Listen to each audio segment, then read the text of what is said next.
right? I'd say, hey, don't box God in on that. All right? God is going to use you in significant ways in the future to lead. To lead. And so your leadership development started before this series, and it will continue after this series. Because God is continuing to develop you as a leader, but only if you're paying attention to it. Only if you're aware that that's what God's doing.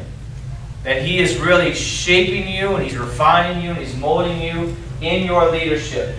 Right? So I look at Kristen who just walked in, and Kristen is an incredible influencer, right, of an entire generation of young men and young women right now, right, who particularly in just one area of her life, right, in terms of dance. And so she is constantly influencing a younger generation of dancers. That's a big deal. That's a big deal, right? Because she has no idea yet where those young people are going to ultimately dance. In front of whom? Under what circumstances? She has no clue. She couldn't possibly know.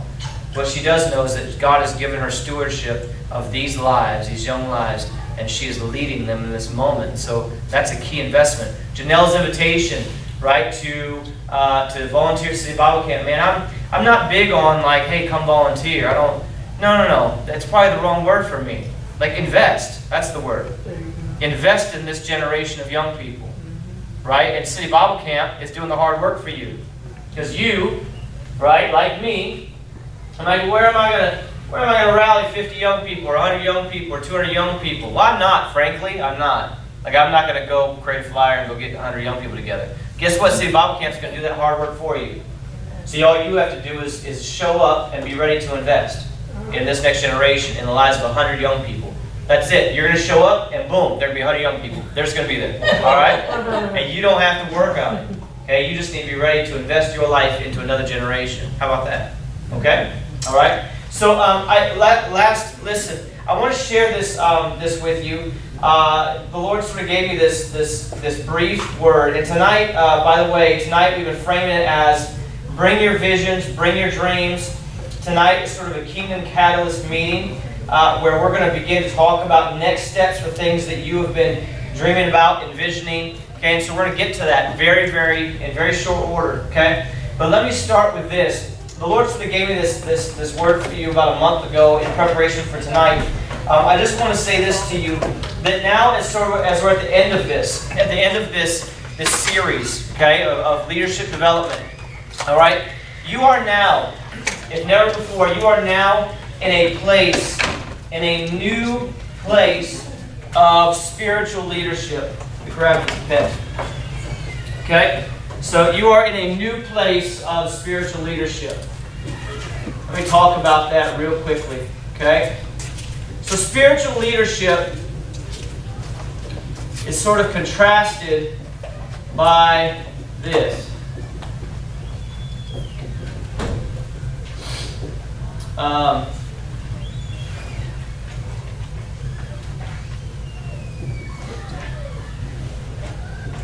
I don't know if you'll love my labels here, okay? And I'm open to talk about them further, but let me just put this to you like this. Spiritual leadership, okay? Here's sort of the thing. Spiritual leaders are people who live out of the truth of heaven, and they live out of that truth here on earth. Okay? All right. And so you are a spiritual leader.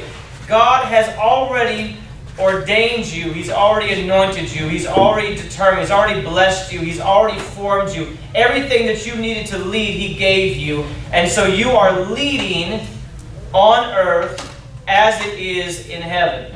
This is the role of a prophet, right? So a prophet says, this is what is true in the heavenlies, and I'm going to live it here on earth. This is how ultimately our world experiences good news. This gospel is sort of made, taking on flesh, all right? Is that you and I are living now on earth out of the reality and the truth of heaven.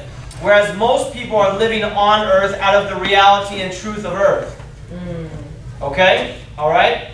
And that's not you. Okay? You are in a new place of spiritual leadership. And so really what's happening is that you are now getting to a place, okay? You are getting to a place where you are having to choose. Okay? You're having to choose.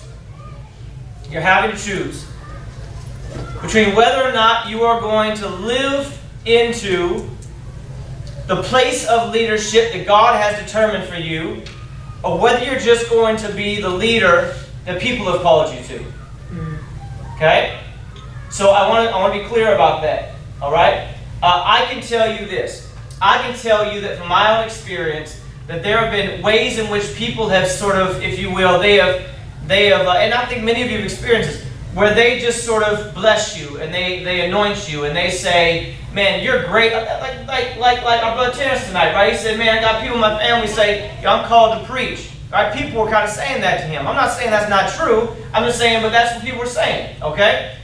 And that might very well be true. All right? But we really want to sort of tune our ears into what God is actually ultimately calling you to do. What I can tell you is that if I paid attention to what people were telling me I was good at my whole life, and if I paid attention to what they said I ought to be doing my whole life, okay, what I can tell you is I would have stopped way short of where God was calling me. Wow. Okay, and this is the place, and so that's a sticky place, because you can get to a place where everybody is applauding you for who you are and the way you're leading and all the things that you're doing. Okay, but you need to understand that might very well be the place that's very short of where God's actually calling you. Wow. And it's very tempting to stop in that place. Wow. Because you have the blessing of everybody in your life. Wow. Okay, but this is the place where prophets live.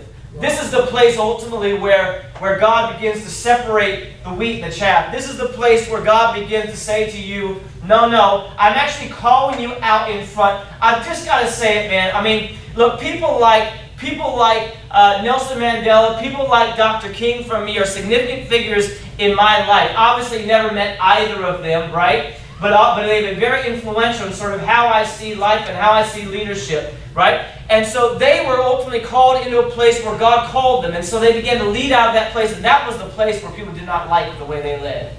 That was the place where people ultimately said, man, you're doing the wrong thing.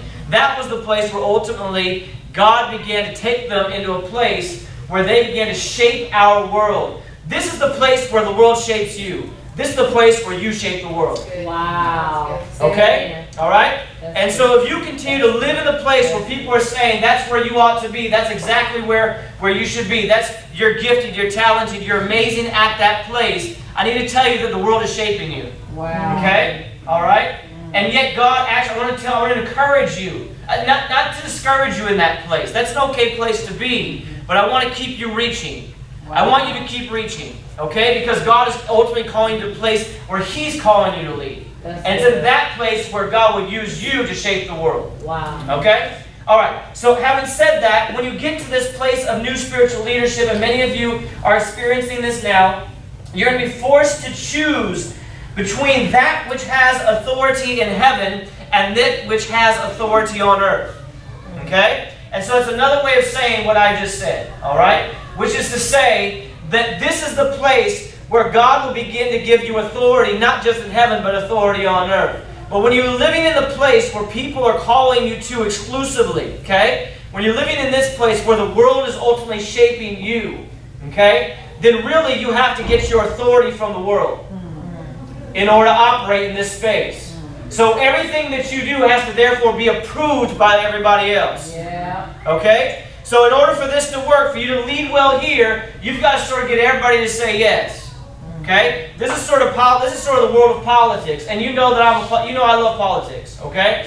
But this is the world of politics where people are having to choose, right? They're going, oh my gosh, like will you vote for me? Will you vote for me? I need the labor union to vote for me. I need the police department to vote for me. You know, I need law enforcement. So today, this morning, right? There are some off-duty firemen and firewomen who are driving in an off-duty, historic fire truck, driving up and down the streets downtown Fresno because there's a little bit of a live dispute at City Hall with the mayor's budget as it relates to the fire department, right? And so ultimately the mayor's got to sort of make some decisions, right? Am I going to have the firemen and firewomen's union happy with me, or am I going to have to make them decisions? That's authority here. Constantly trying to get everyone to sort of be happy with what you're doing. Okay? And yet God calls you to another place. He says, look, I don't care if people endorse what you're doing or not as a leader. The authority that I've given you to lead is from heaven. And God says this, He says, if I've given it to you, no one can stop you, right? So ultimately is the statement, right? If God be for you.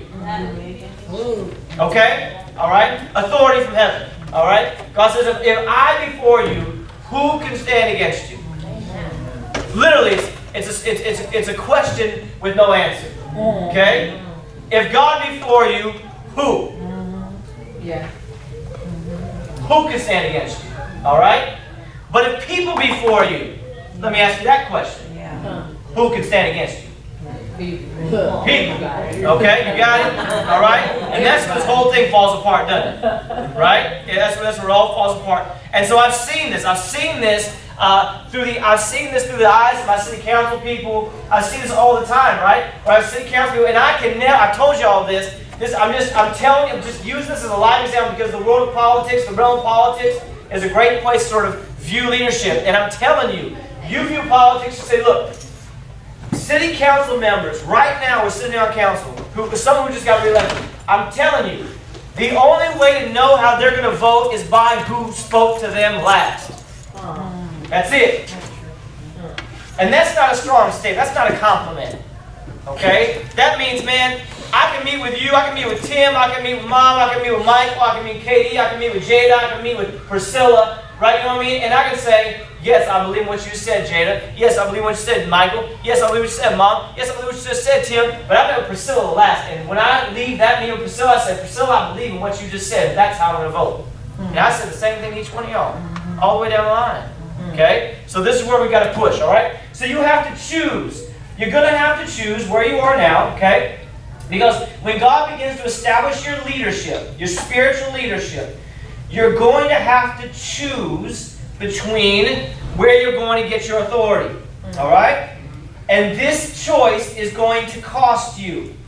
It's going to cost you. It's going to cost you. It's either going to cost you, and I'm telling you this, listen, okay? I'm telling you this is where you're at, okay? All right? It's going to cost you things like behaviors, habits, thought patterns, beliefs. I'm telling y'all, some stuff y'all been believing is just you're going to have to let go of. Wow. Okay? All right? Because that's going to hold you right here. All right? Some of the things that you believe keep you chained to earth. Wow. Okay? All right? And so beliefs, certain thoughts, certain practices, certain, I'll throw the big word out there, certain idols. Okay? Okay, you're going to have to choose between that as you are stepping into spiritual leadership, okay? Or you're going to have to choose between your spiritual leadership, okay? So it is a choice. It's a choice. Either I am going to lead from a place where everybody endorses and blesses and supports and encourages me, and I have to live constantly trying to seek people's favor for the way in which I am leading, okay? Or I'm going to step into my spiritual leadership, the place that God's actually calling me to lead. And I've got to tell you that if you think right now that you know where this is, I want to challenge you to open up your mind a little bit wider. I want you to make room for God to speak into your life still about where He's calling you to lead. That maybe you haven't gotten the full picture yet. All right? And so I want to just, so if God, so you are reaching for this. And listen, but there's only one way to get to this place. And this is the place where God changes the world. Right. It's from this place where you are living and operating out of your anointing here. This is the place of the cross. That's the place. Can I remind you again that no one would have ever chosen the cross as the method or the pathway for victory? Yeah. Nobody. Yeah. That's the place of defeat, according to the people. Okay? All right? How do you know that, right? Well, they had a choice, right? They had a choice to release Jesus or to release who from prison? You all remember this? Okay, Barabbas, right? And ultimately, what do? They say, release Barabbas, yes? And what we do with Jesus? We're going to crucify him. Why? Because they thought that they were giving him the victory, correct? No, of course not, right? They thought that they were ending they're ending his leadership. Wow. Right? But Jesus ultimately, okay, finds himself in a place where he is leading this world. He has stepped into a place of spiritual leadership. You're going to have to choose, if you're going to get to this place where you have to choose between these two things. I know, listen, there are a lot of your friends, okay? Good groups of people, wonderful people, okay? Who you really are connected to and who you love, okay? But no one is leading in your friendships, okay? All right? This is where everything just sort of continues to happen. But there's no leadership here. There's no spiritual leadership here. Everybody's happy. Okay? No one is challenged by your presence in the friendship. Okay?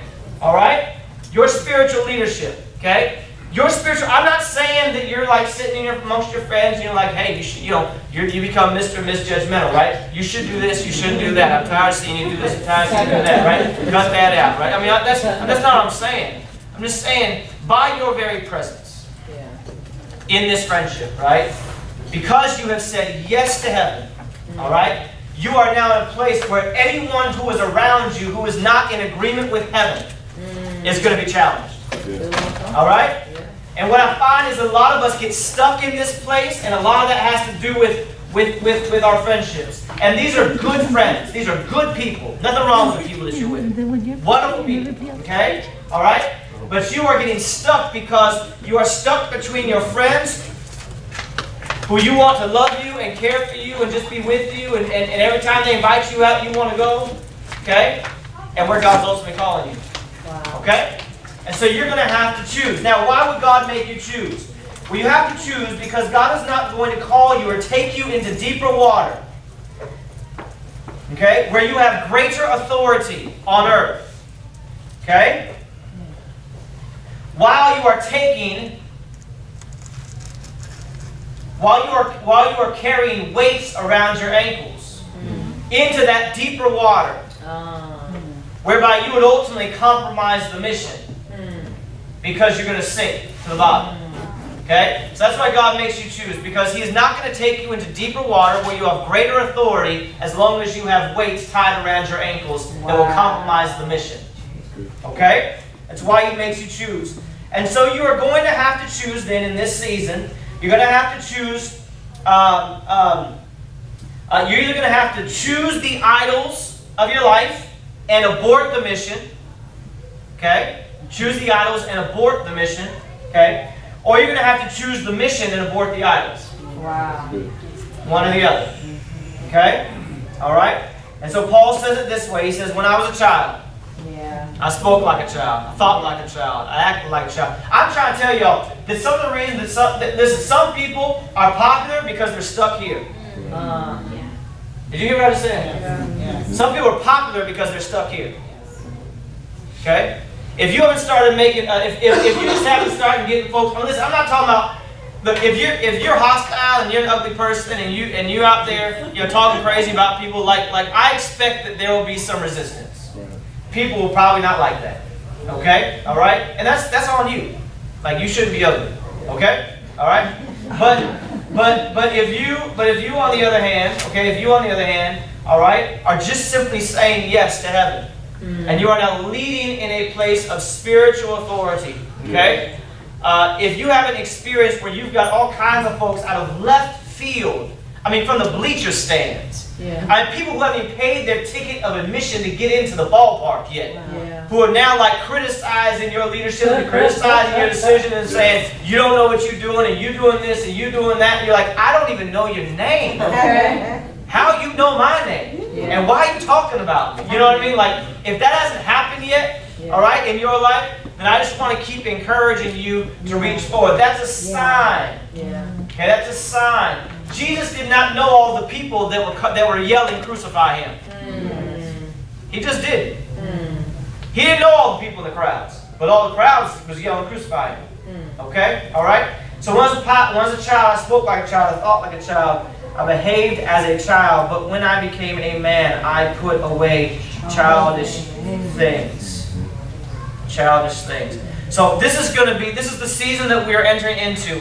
Now, I'm so grateful that Andy Levine last week, he took us to Exodus chapter 3, because tonight's about dreams and visions and things that you're excited about, things that you feel like God's calling you to, and some of that stuff is connected to this place. It's connected to this place. Okay, because God has you reaching right now. He has you reaching right now. All right? And so I want to say this, and so I'm glad that Andy took us to Exodus 3 last week. Exodus 3, the Bible says, okay, the people of Israel had been crying out. They've been crying out. And that God heard their cries. Okay, He listened to their cries, and then He responded. And how did He respond? He ultimately calls Moses. In Exodus 3, He calls Moses to a burning bush and begins to give him the assignment. Okay? He gives Moses his spiritual leadership. Moses was leading before that happened. He was leading sheep. Okay? He was leading people. He was leading in some ways in his family. He was at least leading himself. But he had not yet grabbed hold to his spiritual leadership, his spiritual authority. God calls him to that place, and He calls forth ultimately someone who would deliver an entire nation of people. Okay? I'm grateful for that because and then I took you last week at the end, I took you to Habakkuk 2. Habakkuk 2, right? Write the vision and make it plain so that anyone that grabs hold to it can read it and run with it. Okay? But then I reminded you that that is not where Habakkuk 2 really is powerful. Habakkuk's 2 power comes from Habakkuk 1. Okay? Habakkuk 1 says this, right? You remember reading this last week? Yeah. Okay, so let me just pull it up real fast. So Habakkuk 1 says the following.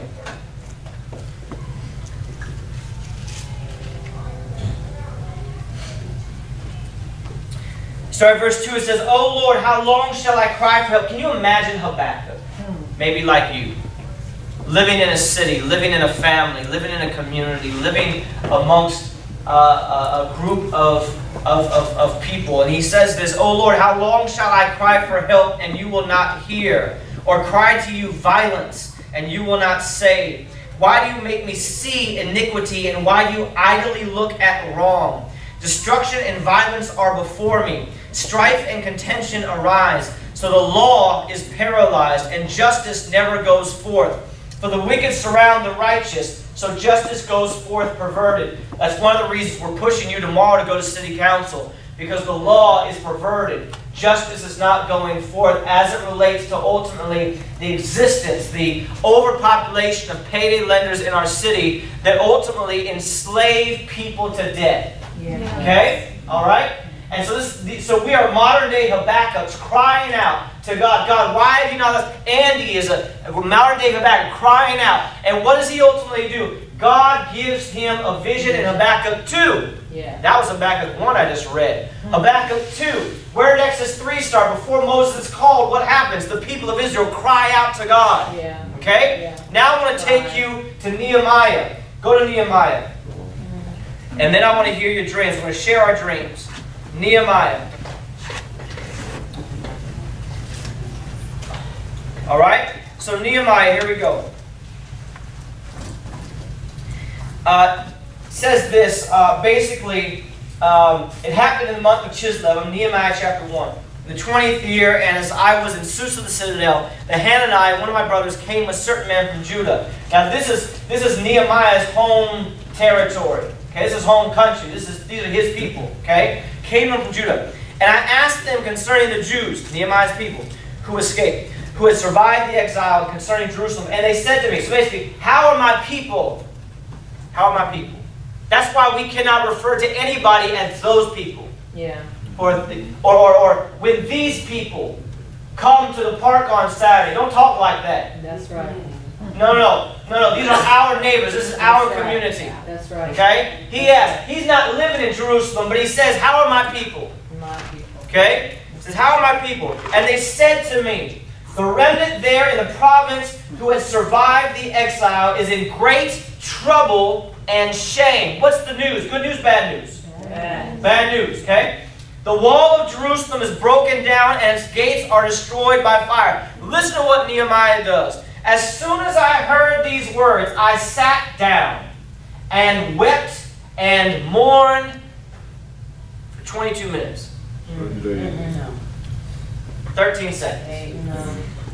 I wept and I mourned until my favorite movie came on.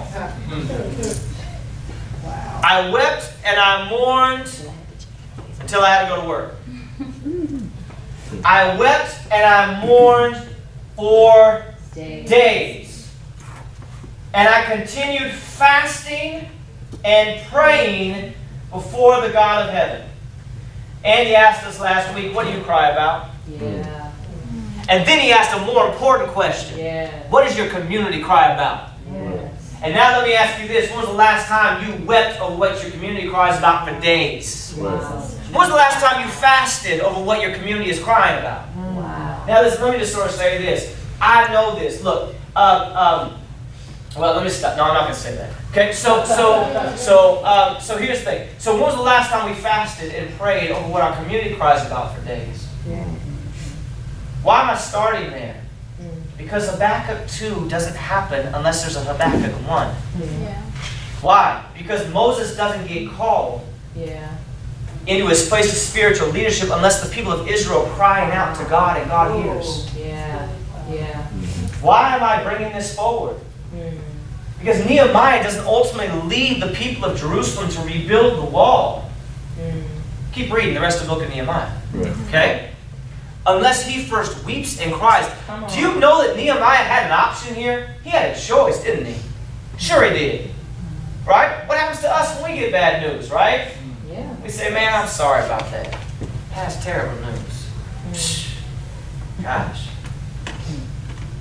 And I'll pray about that. And I hope you have a great day. All right, have a good day. All right, see y'all later. He had a choice. Yeah. He doesn't live in Jerusalem anymore. He's the cupbearer to the king. Yeah. He's got a great job. He lives in the suburbs. He doesn't need to get involved here. But he does. Yeah. He chooses to. True. Yeah. And so what did he do? If you keep reading, he went to Jerusalem. Boy, that's powerful.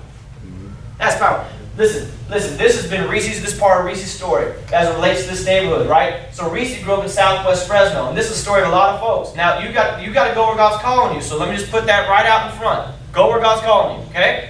But look, part of Reese's story is she grew up in Southwest Fresno. Man, I didn't grow up in Southwest Fresno. I grew up in like Northwest Fresno.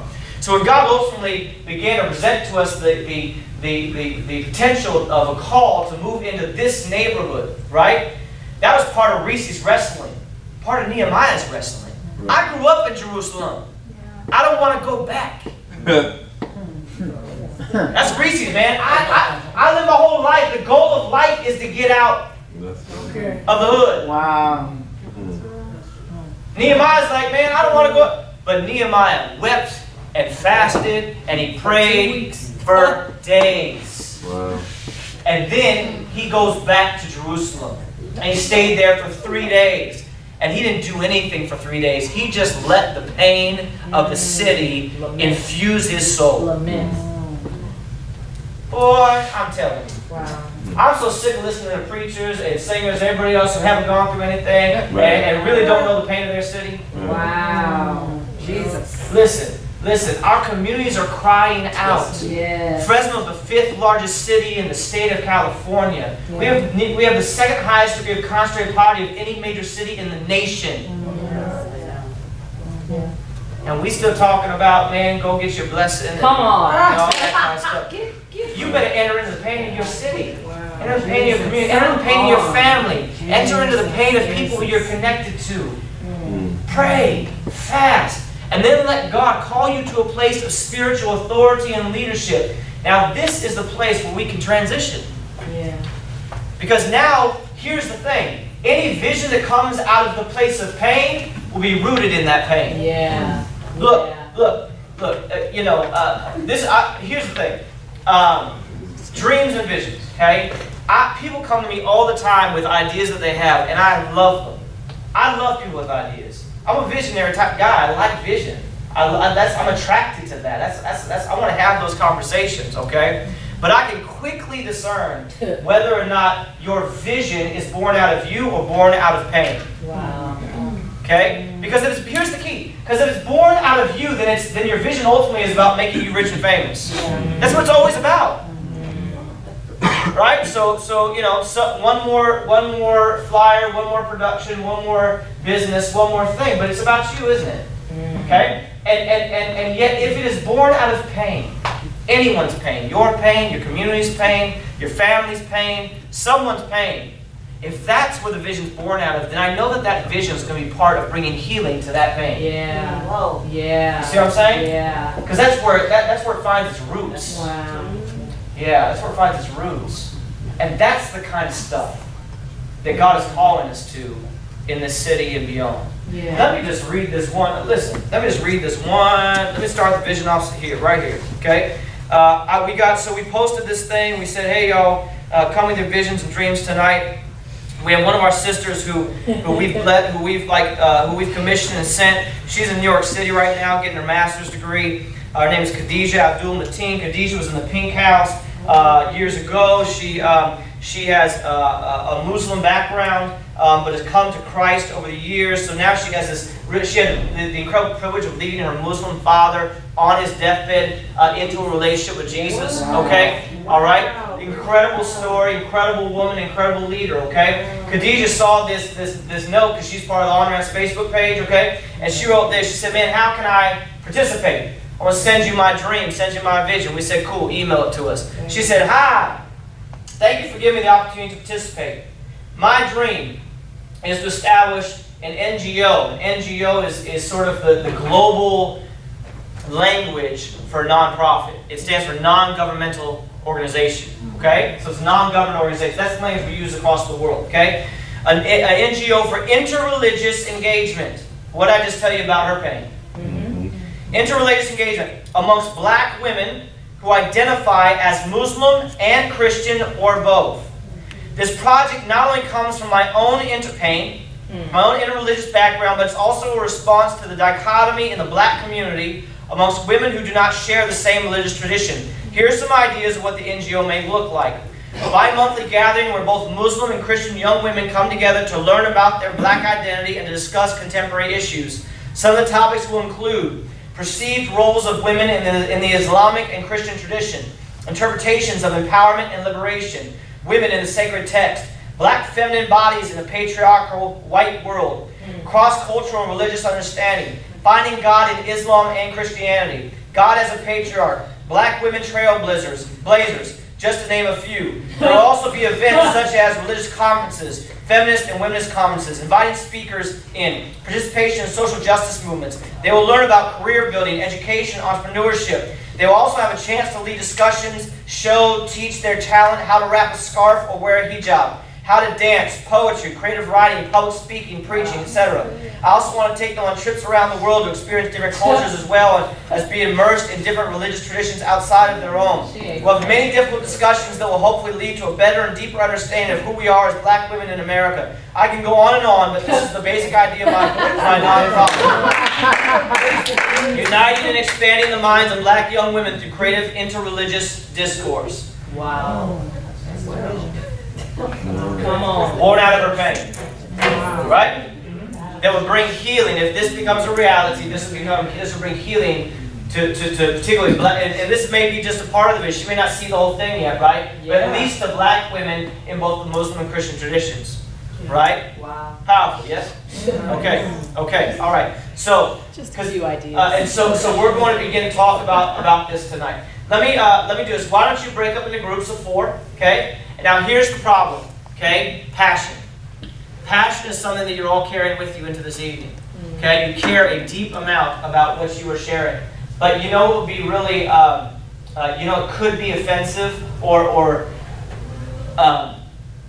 silencing, would be if you, because you're passionate about what you are dreaming about, that you would share so passionately and so long about your dream and vision, okay, that you mute the voices of others in your group, okay, because you've just gone too long, all right? So I just need you to just honor one another.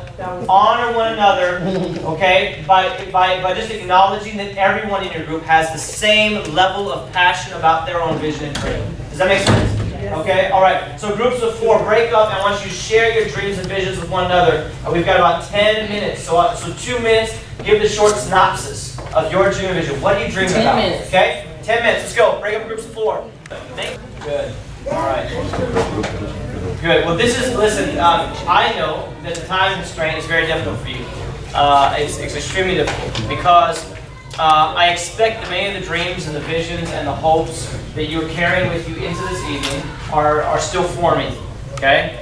And so you would hear this all the time, right? That, I mean, there's this sort of well-known sort of admonition that, you know, you need to get to a place where you can share your dream, right? Basically, over the same time span as it takes to go from one floor to another floor in an elevator, right? We call it an elevator speech, right? And so that's about 30 seconds. But at this stage of your dream or vision, it probably hasn't fully formed enough yet to be able to get to the place of being able to share in 30 seconds. So you probably needed 5 minutes each, right? Just because you're still kind of getting it out of you, right? So I understand that. And by the way, that is a totally appropriate and right place to be in. Okay? There's nothing wrong with being in a place where it's still forming and you're just kind of sharing all of your ideas. Okay? Because you know what? A lot of what you're sharing right now isn't going to ultimately be part of the final version of this vision. I'm just telling you that. It's not. It's not going to make the cut. Okay? It's not part of what God really intends for you to be doing. And I also need to tell you there's stuff that you didn't say tonight that God's going to be adding to your vision that you haven't even thought about yet. Right. Okay? So it's still forming, all right? And that's a good place to be. It's an appropriate place to be. Okay? So I want to say that. What did you hear in your group that you were pretty excited about? So if someone shared a vision, a dream, a hope, you're like, oh, that's so cool. That's actually what you said. You're like, oh, that's so cool. Jamal. The brother, what he was saying, Christian? passion for basically being the worship, Okay. and the feeling of you know being. Sorry, I didn't get it all, but like the feeling of being connected and having a closer relationship with God. Yes. He's like very passionate about dealing with younger to older groups of people, just all the way around, just fully connected on how to get closer and you know things like that. And That's great. and Okay. oh, another one. Yes. Not that so much he doesn't have one just yet, but on how to find it. You know what I mean? I believe that could be a passion in itself. Of you may not necessarily have something right then and there, but I can tell that you're gonna have something. You're gonna find something, and that can be a passion in itself. Finding something, you know. So I like that. Awesome. That's pretty cool. Great. Go over here, Tiffany. AD has an idea Okay. about social media for Christians, like a Facebook or Twitter or Instagram. Okay. You know, so we can be, you know, connected in a community, just to share, just like on Facebook, just share with your feelings, your poetry, your blog. And, you know, just a Christian Okay. Facebook, I think it's a great idea. Okay. They can blow up. Primarily for artists or anybody? No, just All right. Outstanding. Good. Very cool. Others? Let's stay on this side of it for just a second. Go ahead, Nice.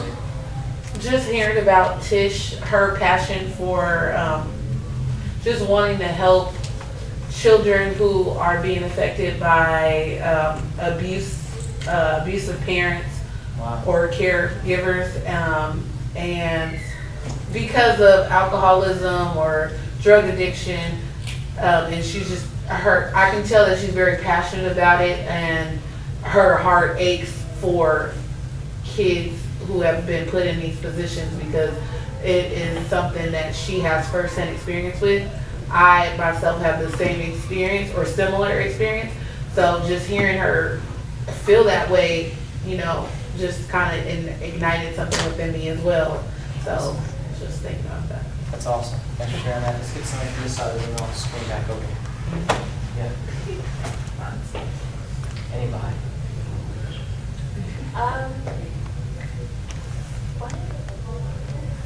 Brittany. I'm sorry. She said a really good thing about college and children who, because I guess maybe it's a westernized thing, like West Coast, California, you get your high school diploma and you're like, you know what, I made it, I'm done. Right. And you forget, like, there's so much out there, there's so much experience, especially college. Yeah. So reminding people that, you know, college is so important and, you know, it's not expensive and you could learn so much about yourself and meet new people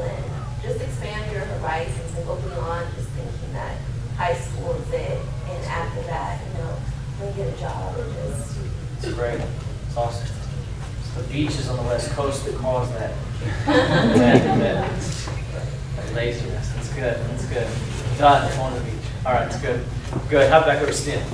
I think Ms. Priscilla's is the most interesting.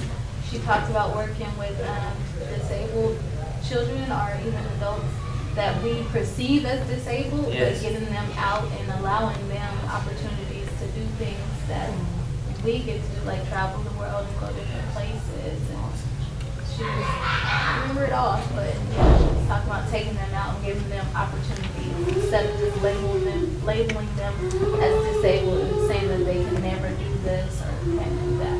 Awesome. That's great. That is great. Good. One quick thing on that. I had lunch with Judge Hillary Chittick the other day. So she's the presiding judge of a criminal court, and she has a passion for the mentally ill. Particularly, that's not the same population you're referring to entirely, but just sort of drawing some connections here.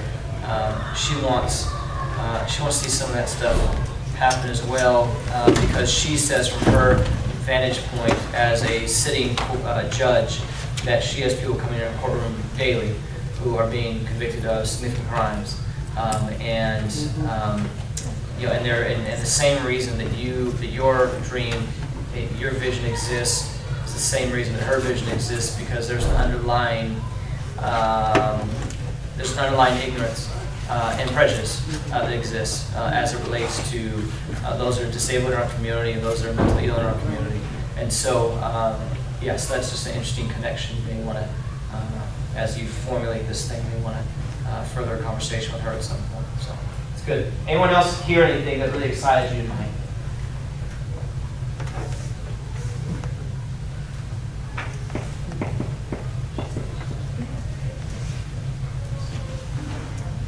Anybody? Okay, Tish?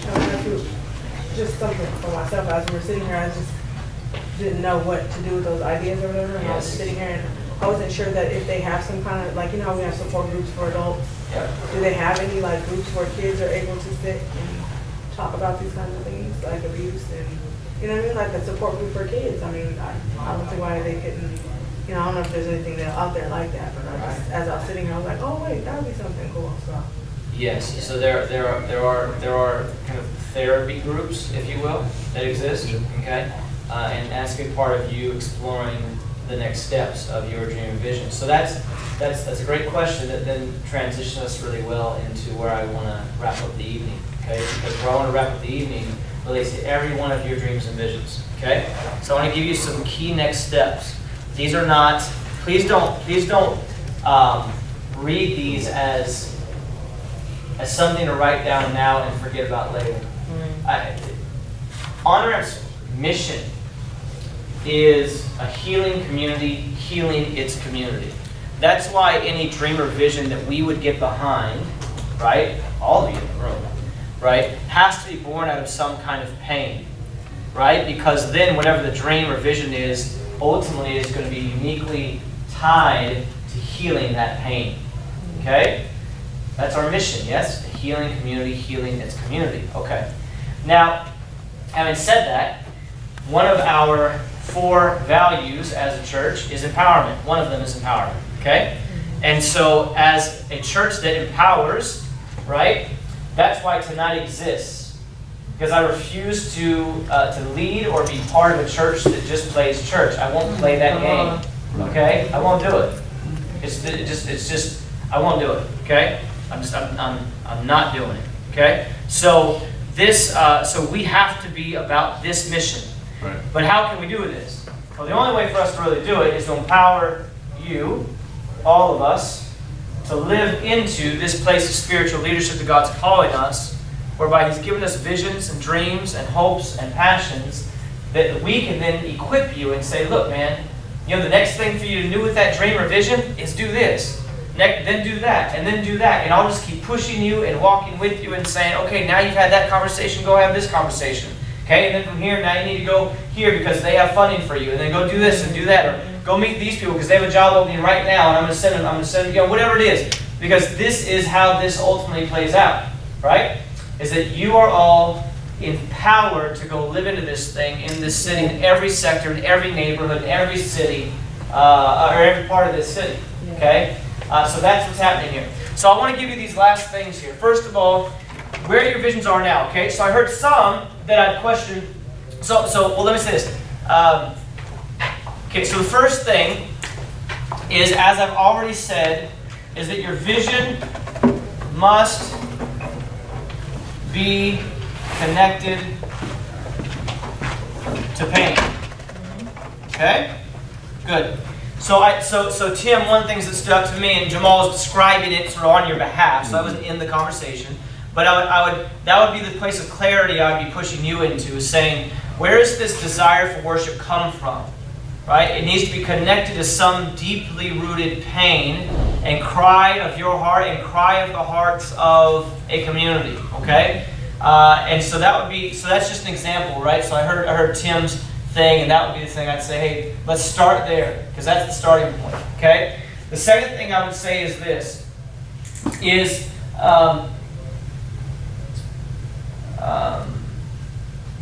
this. So I would say,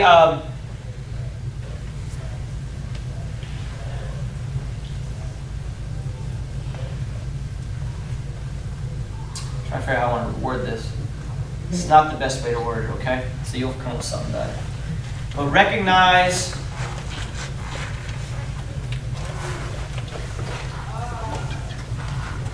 this moment is sacred. Here's where I'm going with that. Okay? Here's where I'm going with that. Exodus 3 and 5. God calls Moses off of the pathway, calls him to a burning bush, and before God gives him any instruction at all about what this burning bush is about or why he called him, okay, he says, hey, stop, don't come near, take off your shoes, because the ground upon which you are standing is holy ground. So this place of pain and what's going to be born out of that, I just want to say to you, in your own life, and this is ultimately Nehemiah praying and fasting for days, it is an acknowledgement that where I am and what's going to come out of this place is sacred. Yeah. It is holy. It is coming from God, not from the earth. God is moving me into a place of spiritual leadership. What I'm about to hear is coming from the lips of God himself. Yeah. So let me just stop before I go any further and say, I feel this, and everything that's going to come forth out of this place by way of vision or dream is holy. It's sacred. Fast about it. Pray. Don't wait for me to call another fast. What's God calling you to fast? What profess is he calling you to? That I'm not part of. You know what I mean? Right? So what is that? Okay? All right. The third thing that you need to do as it relates to what you are dreaming and visioning about, okay, is write it down. Okay? So this is Habakkuk 2, right? Yes? Yeah. Okay? Bless you. Okay, and this first one was Exodus 3, it was Habakkuk 1, it was Nehemiah 1. Okay, it was all of that. Okay, every place. Write it down. So this is where dreams die. This is the graveyard for dreams. People spend years walking around this earth talking about the same dream and vision and passion that they have, and you can never get them to actually write it down. Why is write it down so important? Well, write it down is important because what it ultimately does is it makes you clarify what is this thing that God is calling me to be part of. Okay? When you choose words, you are choosing boundaries. You are saying, this is a word I'm choosing, and words that are not on this page are words that I've chosen don't belong here. Right?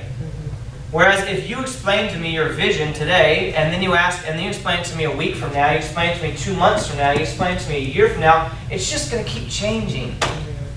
Because you've never written it down and made those decisions.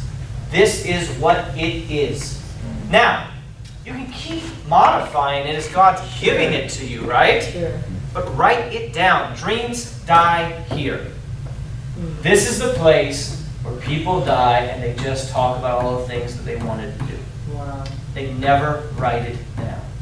This is Habakkuk chapter 2. Okay?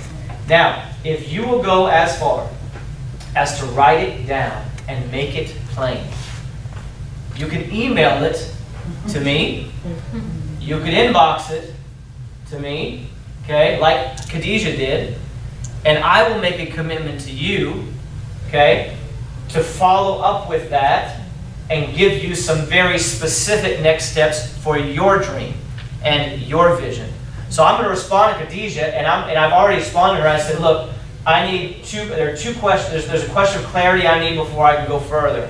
Where is home base for this NGO? Because she didn't say that in her email. So I just need clarity. So I already wrote her back. You emailed me yesterday. I said, hey, where's home base? Is this in the United States? If so, out of which community, which city do you see this sort of being housed? I just need to understand a little more. And then I'm going to give her next step. Okay? It's sort of one of the things that I feel like I need to steward. Okay? Is my set of relationships, my experience, the people I know across the world that are involved in 1,000 amazing, world-changing activities, both in the church and outside of the church. Okay? I feel like I need to steward that. And so if you'll take the time to write it down, then I'll take the time to give you specific next steps. And I will walk with you on this dream or vision until it becomes a reality or until you decide that God isn't calling you to it or whatever happens. Okay? The moment you stop investing in it is the moment I'll stop investing in it. Okay? All right? But here's the fourth thing on this. Okay? And this is real simple. This is really, really simple. It just is. Okay? But you've got, in order for your vision to become more than just a paper or a website, okay, is that you have to ultimately, okay,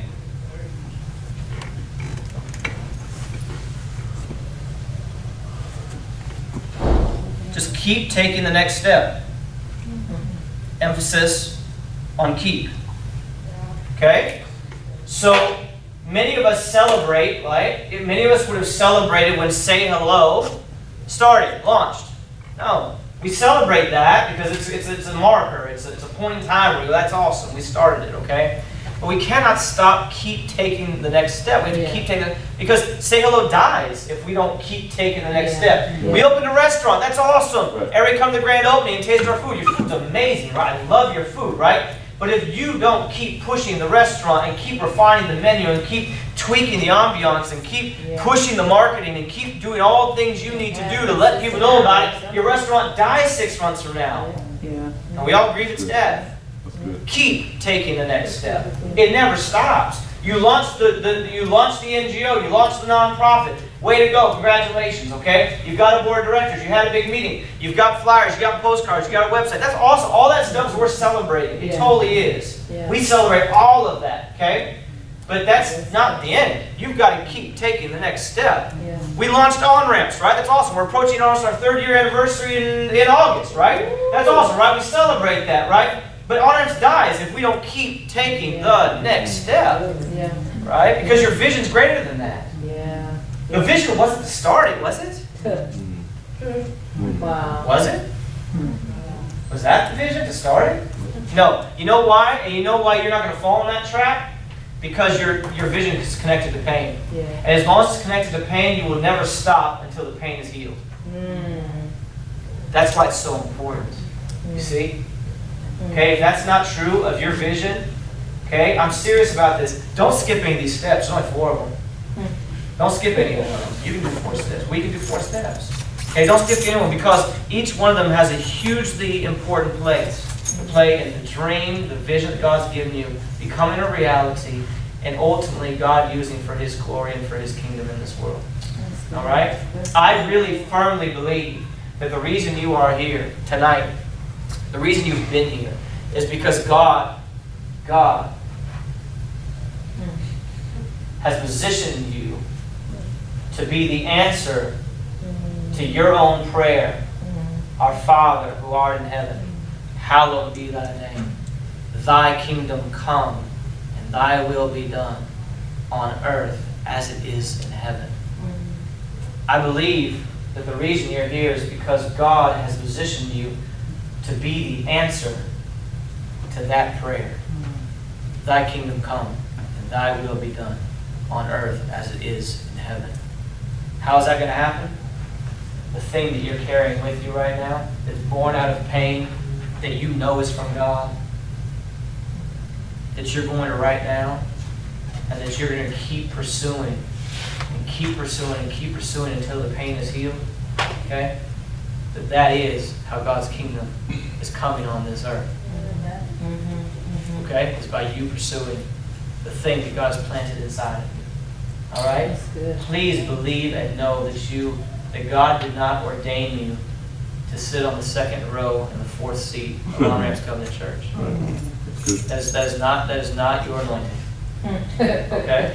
All right? Your anointing actually is something that you've been carrying with you. Maybe it's a place where you're currently invested. Maybe it's something you're already doing, but there is something that sort of is connected to that needs to sort of give birth. There's no timeline on this. It's heaven's timeline. So, just take the next step. What's the next step? Is it to enter into a time of prayer and fasting? Is it to write it down? Right? What if it takes 5 years or 10 years for it to launch? What if it takes 10 years for it to sort of become an opportunity for you within the context of your current line of work? Who's mad at that? Not me. God isn't, right? I mean, it's His timeline, right? So we're just pausing as a church and we're saying, okay, God's giving you something, and we don't want that to die. And many of you, most people were like, I don't know what to do with it. That's why we had tonight. That's why we had this conversation, okay? So here's the deal. If you'll write it down and you'll send it to me, okay?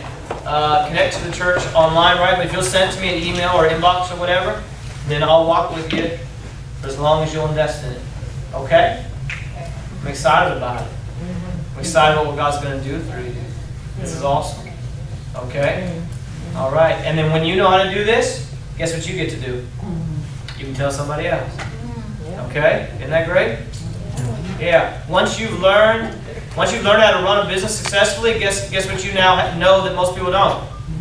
How to run a business successfully. You see what I'm saying? Okay? Once you learn how to run, how to dance, guess what you get to do? Teach other people how to dance. All right? Now you learn how to use Microsoft Word. Guess what you now get to do? Teach somebody else how to use Microsoft Word. It's good. All right. All right. Let's pray tonight.